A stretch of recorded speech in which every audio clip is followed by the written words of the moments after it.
Hi friends, Vikram വേദിയുടെ ഒരു പുതിയ അപ്കമിങ് എപ്പിസോഡ് റിവ്യൂയിലേക്ക് എല്ലാവർക്കും സ്വാഗതം. അങ്ങനെ രാത്രിയായിട്ടും വിക്രമിനെ കാണാതെ വിഷമിച്ച് അങ്ങോട്ടും ഇങ്ങോട്ടും നടക്കുന്നുണ്ട് കേട്ടോ വേദ. മാഷ് ഇതെല്ലാം ശ്രദ്ധിക്കുന്നുണ്ട്.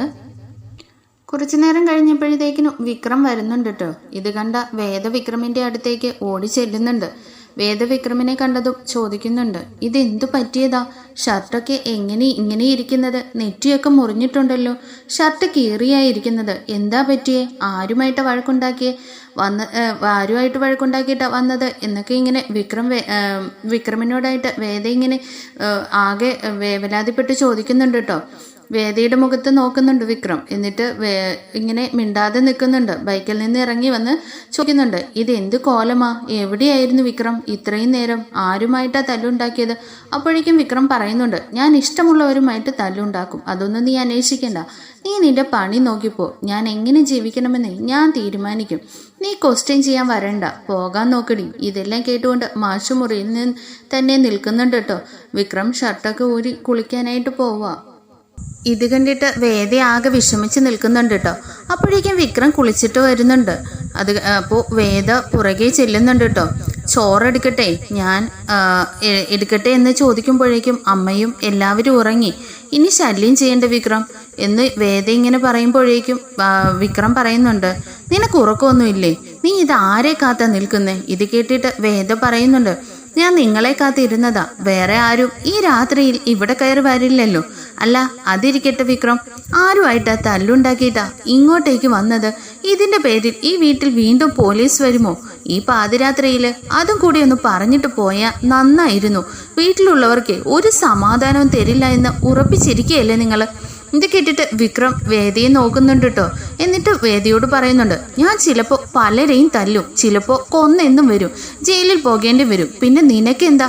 നീ അതോർത്ത് വിഷമിക്കേണ്ട. നിനക്ക് നിന്റെ വീടുണ്ടല്ലോ, നീ അങ്ങോട്ട് പോയാൽ മതി. എന്നിട്ട് ഈ കല്യാണം കഴിക്കാൻ നിന്നില്ലേ, ആ പയ്യനുമായിട്ട് കല്യാണം കഴിച്ച് സുഖമായിട്ടങ്ങ് ജീവിക്ക്. ഇപ്പോൾ ഈ താലി കൂടി പൊട്ടിച്ചെറിയ മറക്കണ്ട. ഇത് കേട്ടിട്ട് വേദിക്ക് ദേഷ്യം വരുന്നുണ്ട് കേട്ടോ. ഉടനെ തന്നെ പറയുന്നുണ്ട്, നിർത്ത് വിക്രം, ഇനി ഒരക്ഷരം ശബ്ദിച്ചു പോകരുത്. അല്ല, നിങ്ങൾ എന്താ എന്നെക്കുറിച്ച് കരുതിയത്? ഭർത്താവ് ഉപേക്ഷിച്ചു പോയി വേറെ കല്യാണം കഴിക്കാൻ നോക്കി നിൽക്കുന്ന പെണ്ണാണ് ഞാനെന്നോ? എന്നാലേ നിങ്ങൾക്ക് തെറ്റി. എനിക്ക് ഇത്രയും നാളെ ഈ താലി കഴുത്തിലിട്ടുകൊണ്ട് നടക്കേണ്ട കാര്യമില്ലായിരുന്നു.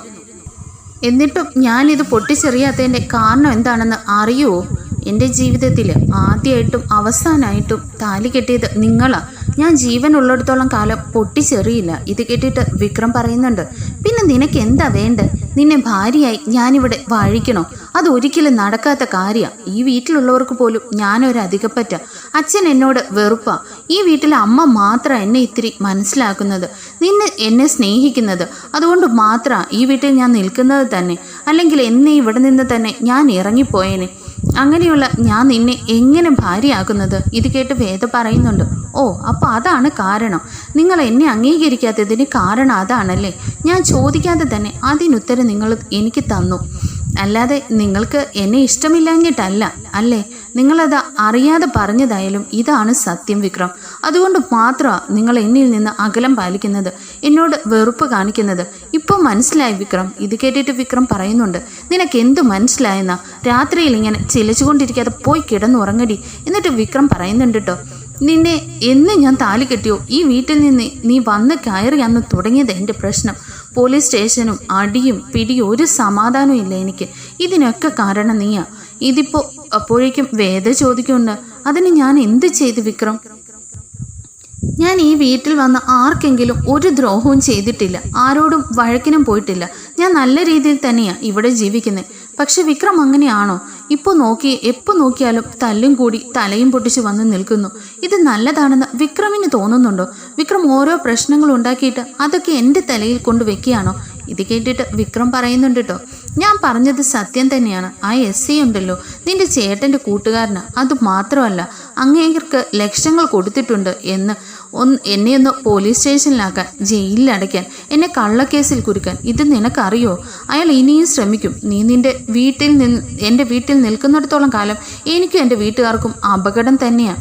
ഇതെല്ലാം മാഷ് കേട്ടുകൊണ്ട് തന്നെ അപ്പുറത്തായിട്ട് നിൽപ്പുണ്ട് കേട്ടോ. ഇതൊന്നും മാഷ് കേൾക്കുന്നതായിട്ട് കാണുന്നുമില്ല. അപ്പോൾ ഇത് കേട്ടിട്ട് വേദ പറയുന്നുണ്ട്, അതിനെക്കുറിച്ചൊന്നും എനിക്കറിയില്ല വിക്രം.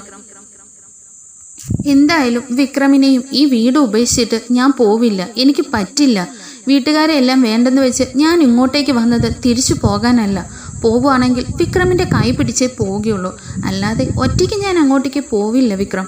അപ്പോഴേക്കും വിക്രം പറയുന്നുണ്ട്, എനിക്ക് നിന്നോട് സംസാരിക്കാൻ വയ്യ, തല കറങ്ങുന്നു, ഞാനൊന്ന് പോയി കിടക്കട്ടെ, എനിക്കൊരു സ്വസ്ഥത താ, ഒന്ന് പോയി തന്നെങ്കിൽ ഉപകാരമായനെ, നിന്റെ കാല് പിടിക്കാം, ഞാനൊന്ന് പോയി താ. ഇത്രയും പറഞ്ഞിട്ട് വിക്രം അങ്ങ് റൂമിലേക്ക് പോകുന്നുണ്ട് കേട്ടോ. ആകെ വിഷമിച്ചിങ്ങനെ നിൽക്കുന്നുണ്ട്. മാഷ് ഇതെല്ലാം കാണുന്നുണ്ട് കേട്ടോ. വേദ കിടക്കാനായിക്ക് വരുന്നുണ്ട്. അപ്പോഴേക്കും മാഷിനെ കാണുക. അപ്പോഴേക്കും വേദ ചോദിക്കുന്നുണ്ട്, വിക്രം പറഞ്ഞതെല്ലാം മാഷ് കേട്ടായിരുന്നു? ഇത് കേട്ട് മാഷ് പറയുന്നുണ്ട്, അവൻ പറഞ്ഞതും കുട്ടി പറഞ്ഞതും ഞാൻ കേട്ടു. എല്ലാത്തിനും കാരണം കുട്ടിയുടെ വീട്ടുകാരാണല്ലേ. അവൻ ഇത്രയും പ്രശ്നങ്ങളിൽ പോയി ചാടിയത് കുട്ടിയുടെ വീട്ടുകാർ കാരണമാണ്. ഇവിടെ നിന്നൊന്ന് പോയി തരാമോ? ഞാൻ കുട്ടിയോട് അപേക്ഷിക്കുകയാണ്. ഇത് കേട്ട് വേദ പറയുന്നുണ്ട്, എന്താ മാഷ് എന്നോട് ഇങ്ങനെ പറയുന്നത്? ഞാൻ എങ്ങോട്ട് പോകാൻ? അപ്പോഴേക്കും മാഷ് പറയുന്നുണ്ട്, കുട്ടി ഒരു തെറ്റും ചെയ്തിട്ടുണ്ടാവില്ല. പക്ഷേ കുട്ടി ഇവിടെ നിൽക്കുന്നത് ഈ വീട്ടിലുള്ളവർക്കും വിക്രമിനും ദോഷം തന്നെയാണ്. വിക്രമിൻ്റെ ഇപ്പോഴത്തെ അവസ്ഥ കണ്ട് വേദനിച്ച് ജീവിക്കുന്ന ഒരച്ഛനഞ്ഞ് ഇനി അതിൻ്റെ ആഴം കൂട്ടാൻ എനിക്ക് വയ്യ. അവനെ പഴയ വിക്രമായി എനിക്ക് കാണാൻ കഴിയില്ല. പക്ഷെ ഇനിയുള്ള കാലം സ്വസ്ഥവും സമാധാനമായി ജീവിക്കണമെന്നൊരാഗ്രഹമുണ്ട്. അതുകൊണ്ട് കുട്ടിയോട് പറയുന്നതാ, കുട്ടി ഇവിടെ നിന്നൊന്ന് പോയിത്താ, ഈ വീട്ടിലുള്ളവർക്ക് വേണ്ടി, വിക്രമിന് വേണ്ടി. ഇത് കേട്ടിട്ട് വേദ പറയുന്നുണ്ട്, ഞാൻ ഇവിടെ നിന്ന് പോയാൽ എല്ലാ പ്രശ്നങ്ങളും അവസാനിക്കുമെന്നാണോ മാഷ് കരുതുന്നത്? വിക്രം നേരെ ആവുമെന്നാണ് കരുതുന്നതെങ്കിൽ മാഷിന് തെറ്റി. ഞാൻ പോയെന്ന് പറഞ്ഞ് വിക്രമിൻ്റെ ഒരു ഗുണ്ടായുസവും ഒന്നും അവസാനിക്കില്ല. ഞാനത് മാറ്റിയെടുക്കാനും ശ്രമിക്കുന്നത്. അപ്പോഴേക്കും എന്നോടിങ്ങനെ പോകാൻ പറയുന്നത് ശരിയാണോ മാഷേ? വിക്രം താലി കിട്ടിയ പെണ്ണാണ് ഞാൻ. ഇത് മറന്നുപോയോ? മാഷ് ഇത് കേട്ട് സുധാകരൻ മാഷ് പറയുന്നുണ്ട്, കുട്ടി പറഞ്ഞതെല്ലാം സത്യമായിരിക്കും, പക്ഷെ ഒരിക്കലും അവൻ നന്നാവാൻ പോകുന്നില്ല.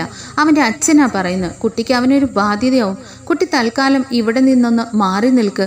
വിക്രമിനെ ജീവനോടെ കാണണമെന്ന് ആഗ്രഹം കൊണ്ടാ പറയുന്നത്. അവൻ ആരെയും തല്ലാനും കൊല്ലാനും മടിയില്ലാത്തവന്. അവന് എന്തെങ്കിലും പറ്റിയാൽ കമല അത് സഹിക്കില്ല.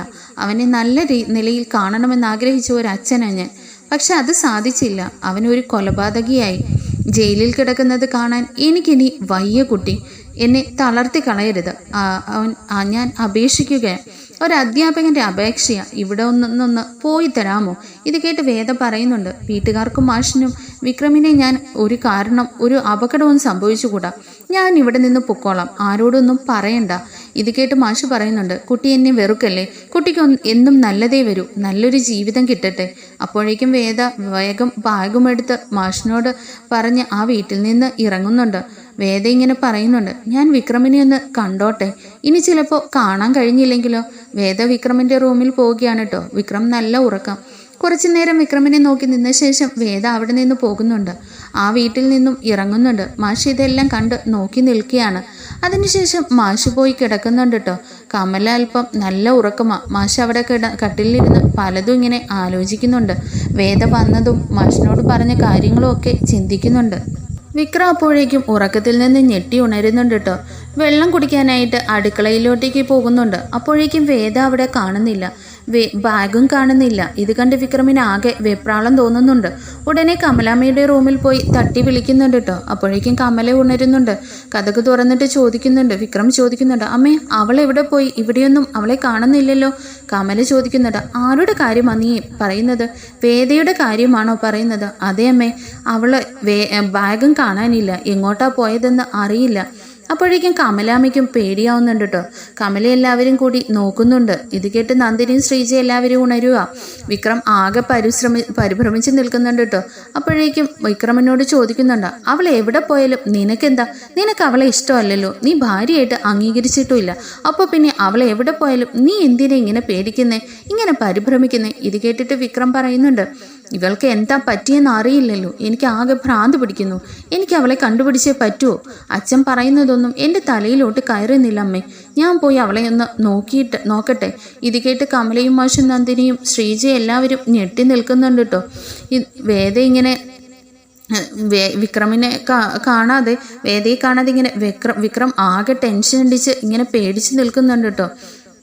അങ്ങനെ വിക്രം വേഗം ബൈക്കും എടുത്തുകൊണ്ട് പോകുന്നുണ്ട്.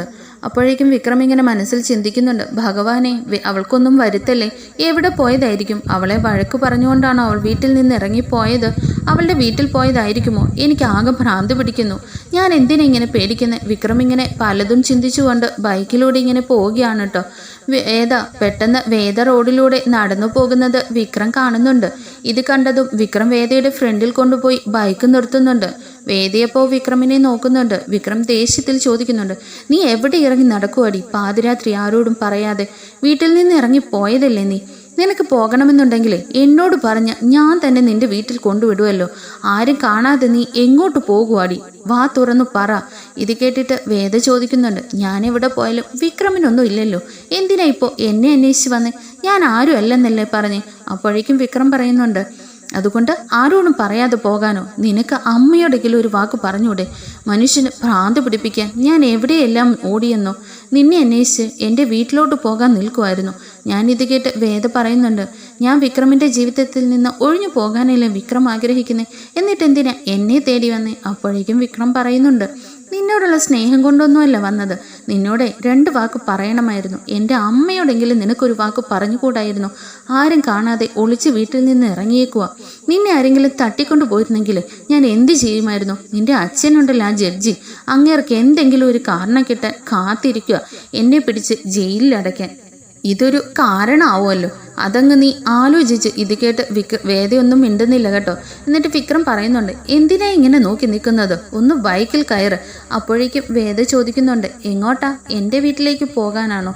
ഞാൻ പോകുന്നില്ല. അപ്പോഴേക്കും വിക്രം ഇങ്ങനെ പറയുന്നുണ്ട്, നിന്റെ വീട്ടിലേക്കല്ല, നിന്റെ വീട്ടിലേക്ക് പോകുന്നതെന്നേ. നിനക്ക് വരാൻ ഇഷ്ടമുണ്ടെങ്കിൽ വരും, ഇല്ലെങ്കിലേ നീ എവിടെയാന്ന് വെച്ചാൽ പോ. അപ്പോഴേക്കും വേദ ഇങ്ങനെ വിക്രമിൻ്റെ മുഖത്ത് നോക്കുന്നുണ്ട് കേട്ടോ. വിക്രം വേദയുടെ മുഖത്ത് തന്നെ നോക്കും. എന്നിട്ട് വിക്രമിൻ്റെ ബൈക്കിൽ കയറി വേദ പോകുന്നുണ്ട് കേട്ടോ.